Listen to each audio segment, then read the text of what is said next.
प्रस्तुत वीडियो में UP board कक्षा 11 विषय हिंदी काव्य का 7वां पाठ शिवा शौर्य प्रस्तुत है।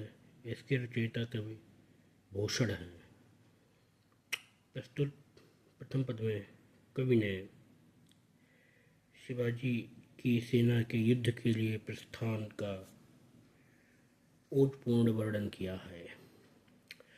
साज चतुरंग सैन्य अंग में उमंग धारी, सरजा शिवाजी संग जीतन चलत हैं।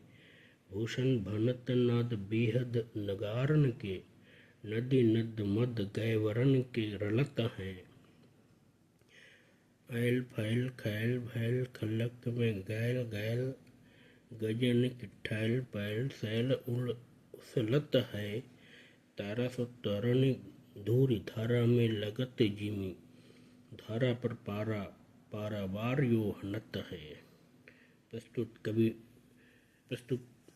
पद्यांश में कवि ने कहा है कि साज चतुरंग सैन, छत्रपति शिवाजी अपनी चतुरंगड़ी सेना को सुसज्जित करके अंग में उमंग धारी और हृदय में अति उत्साह को धारण करके अत्यंत उत्साहित होकर के सरजा शिवाजी संग जीतन चलत हैं।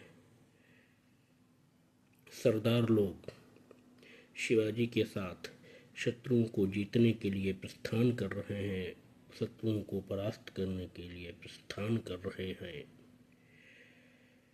भूषण भनत नाद बेहद नगारन के, इस समय युद्ध प्रस्थान के समय नगाड़ों का अत्यंत भीषण रव स्वर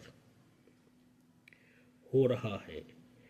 नदी नद मद कैवरन के रलत है, और इस समय मदोन्मत्त हाथियों की कनपटी से प्रवाहित होने वाला मदजल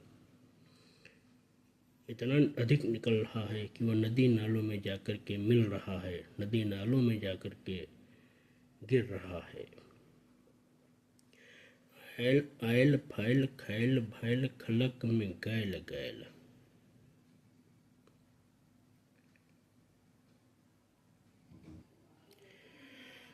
ऐल फैल खैल भैल खलक में गैल गैल, गजन की ठैल पैल सैल उलसत है।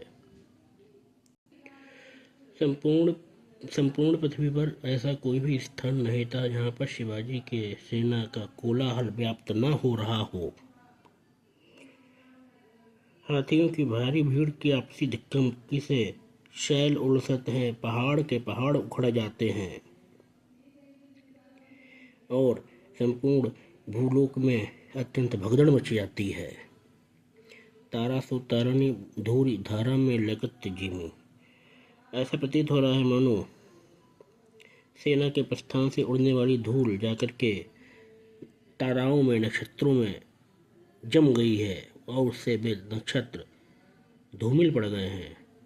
धारा पर पारा पारावार जो हनत है, और सेना के चलने से पारावार तथा समुद्र ऐसे हिलने लगा जैसे थाली में रखा हुआ पारा हिलता है।